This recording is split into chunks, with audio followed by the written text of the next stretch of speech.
गेल्या अनेक दिवसापासून आपण या तहसील कार्यालय परिसर तसंच आपलं पोलीस स्टेशन आणि ग्रामीण रुग्णालय आणि प्रांत कार्यालय बडगाव आणि पाचोरा या ठिकाणी मी दोघं ठिकाणी बघितलं की या शासकीय इमारतींजवळ कामानिमित्त अनेक लोक नागरिक गावातून येत असतात, पण त्यांना वाहनतळ हे नाही. त्यामुळे ते कार्यालयाच्या जवळ थांबून गाड्या लावतात आणि त्या गाड्यामुळं अनेक ठिकाणी मोठ्या प्रमाणात प्रवासींना येण्या जाणाऱ्यांना फार अडथळे निर्माण होत असतात. पाचोरा या ठिकाणी आपण बघत आहोत की ग्रामीण रुग्णालय आहे. या ग्रामीण रुग्णालयामध्ये दिवसभरामध्ये किमान 5 ते 6 वेळेस ॲम्ब्युलन्स येत असतात. अचानक इमर्जन्सी ॲक्सिडेंट झाला तर अगोदर ग्रामीण रुग्णालयामध्ये येत असतात. पण या ग्रामीण रुग्णालयाच्या आजूबाजू आपण बघत आहात की अनेक प्रकारच्या गाड्या या ठिकाणी 2 व्हीलर 4 व्हीलर उभ्या आहेत आणि गाडीला रुग्णालयापर्यंत जाण्यासाठी फार अडचण निर्माण होत आहे.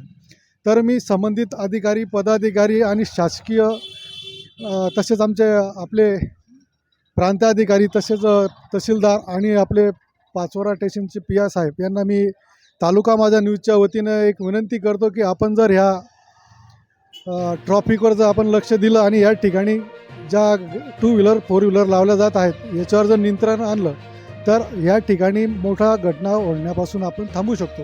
ती कशी, जर एखादी ॲक्सिडेंट आला आणि गंभीर जर पेशंट असला त्या गाड्या ॲम्ब्युलन्समध्ये आणि ह्या पद्धतीचे जर त्या ठिकाणी आपलं गाड्या लावलेल्या असल्यामध्ये आणि गाडी जायला जर वेळ लागला तर 2 मिनटंसुद्धा त्या माणसाला, तर आपण तालुका माझा न्यूजच्या वतीने आपण सगळं नागरिकांनासुद्धा आपण एक विनंती करतो की आपण या ठिकाणी गाडी न लावता दुसऱ्या ठिकाणी लावावी. आणि जर नागरिक ऐकत नसेल तर आपण एक कठोर काहीतरी आपण पोलीस स्टेशनने याच्यावर कारवाई करून संबंधित ज्या गाड्या लावण्याचं काम करत आहात या ठिकाणी यांच्यावर आपण कारवाई करून दंडात्मक कारवाई करून या गाड्याच येटून जर आपण दुसरीकडे लावल्या, दुसरीकडे वाहनतळ निर्माण करून दिलं तर या ठिकाणी गाडी राहणार नाही आणि जाण्या येणाऱ्यांना सुद्धा आणि इमर्जन्सी ॲम्ब्युलन्सला येण्या जाण्यासाठी रस्ता राहील, असं मी तालुका माझा न्यूजच्या वतीने सगळ्यांना विनंती करतो. जय हिंद, जय महाराष्ट्र.